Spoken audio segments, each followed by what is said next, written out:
حالیہ دنوں بھارت کی جانب سے ریلیز کی گئی، اس میں جو رحمان بلوچ کو ایک مجرم کے طور پر پیش کیا گیا، کیا رحمان بلوچ واقعی ایسا ہی کردار تھا جو فلم میں دکھایا گیا ہے؟ اس میں بہت سی باتیں جھوٹ پہ مبنی ہیں، جس میں انہوں نے دکھایا کہ رحمان بلوچ کے جو بیٹا ہے نعیم، حالانکہ رحمان بلوچ کی اس وقت بیٹے بہت چھوٹے تھے، اور یہ نعیم جو تھا، نعیم جو جس کا ذکر کر رہے ہیں وہ بابو ڈکیت کا بیٹا تھا جس کا مرڈر ہوا تھا۔ ایم کیو ایم کے دور پہ ایک ٹاسک فورس بنائی گئی چودھری اسلم کی سربراہی میں، لیاری ٹاسک فورس۔ اس کا بنیادی مقصد یہ تھا کہ وہ بلوچ علاقے جو ان کے زیر اثر نہیں ہیں وہاں پر جا کر وہ اپنی سلطنت قائم کر سکے، خاص کر ہمارے جو دو بارڈر ایریاز تھے۔ لیکن اس وقت جس کو یہاں پر ڈکیت کہا جاتا ہے، اس نے وہاں پر اپنے ساتھیوں کے ساتھ ایک ایسی لڑائی لڑی کہ ان کو پسپا کر دیا۔ عثمان آباد آج تک گواہ ہے، حالانکہ اس کا والد حاجی داد محمد عرف دادل، وہ اس کی ڈیتھ جو ہے نا، یہ ابھی تک کوئی رپورٹ نہیں کرتا وہ کن حالات میں ان کا جو ہے ان کی وفات ہوئی یا ان کو مارا گیا۔ اور اسی بات پہ جنرل ضیاء الحق نے رحمان بلوچ کے والد کو، حاجی داد محمد بلوچ کو، کراچی سینٹرل جیل میں بند کیا۔ ایون بلوچستان کے اندر جو تحریکیں ہیں، خاص کر بلوچ اسٹوڈنٹ آرگنائزیشن،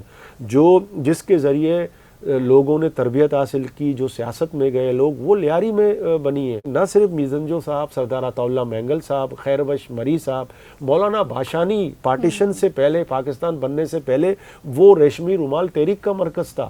اور آصف علی زرداری نے خود ہمیں بلا کر، جس میں میں تھا، انور بھائی جان تھا، نبیل گبول تھا اور کچھ اور لوگ تھے، ان کو بلا کے کہا کہ یہ جو دو گروپس ہیں، خاص کر ارشد پپو گروپس اور یہ رحمان کا جو گروپ ہے، ان کی لڑائی میں یہ دونوں گروپس جو ہے لیاری کے لوگوں کو نقصان ہو رہا ہے اور لیاری کے لوگ مر رہے ہیں، اور اس میں مجھے خطرہ ہے کہ میری پاکستان پیپلز پارٹی کو بھی آگے جا کے وہ اس کے ووٹ بینک کو بھی خطرہ ہوگا۔ لیکن اس کے بعد انور بھائی جان کا اچانک سے مرڈر ہو جاتا ہے، اس کے بعد سے پھر یہ حالات پھر خراب ہونا شروع ہو جاتے ہیں کہ رحمان بلوچ اور ارشد پپو ان کی ایک دوسرے سے دشمنی ہے، تو اس دشمنی کی کیا وجہ رہی؟ پھر اس کے بعد ایک واقعہ ہوتا ہے افشانی گلی میں، ایک اڈا ہوتا ہے جو ارشد پپو کے سالے کا ہوتا ہے، عنایت کا۔ اچھا، اس وقت یہ چھوٹی موٹی چیزیں بیچتے ہیں، چرس ہوا، تریاک، افیون ہوتا ہے، تو وہاں پر رحمان کا کوئی رشتہ دار چلا جاتا ہے اور اس سے کہتا ہے کہ مجھے جو ہے تریاک دو، اور وہ شاید پیسے نہ دے یا پیسے کم کرانے کے چکر میں رحمان کا نام لیتا ہے، تو عنایت جو ہے وہ رحمان کو بھی برا بھلا کہتا ہے۔ یہ 250 روپے کی لڑائی ہے۔ اچھا، یہ جو کہتے ہیں نا گینگسٹر ہماری اردو میڈیا، یہ 250 روپے کی لڑائی ہے۔ اچھا، رحمان کا مسئلہ یہ ہے کہ ابھی تک پتہ نہیں چل رہا کہ رحمان کو تو بلوچستان سے گرفتار کیا گیا تھا، 0 پوائنٹ سے۔ آپ چونکہ ان چند صحافیوں میں سے ہیں جو آخری مرتبہ بھی رحمان بلوچ سے ملاقاتیں کرتے تھے، تو کیا سمجھتے ہیں رحمان بلوچ کو کیسے پایا اس وقت؟ اور رحمان بلوچ چونکہ لیاری والے اکثر سننے میں آتا ہے رحمان بلوچ کو اپنا مسیح سمجھتے ہیں، ڈکیت نام کس طرح، کیونکہ کوئی ایف آئی آر ہے ہی نہیں ڈکیتی کی، تو ڈکیت نام کیسے پڑا؟ ہم نے ان کو جو دیکھا، ان کے پاس نہ کوئی بندوقیں تھیں، نہ وہ کوئی ان کا جو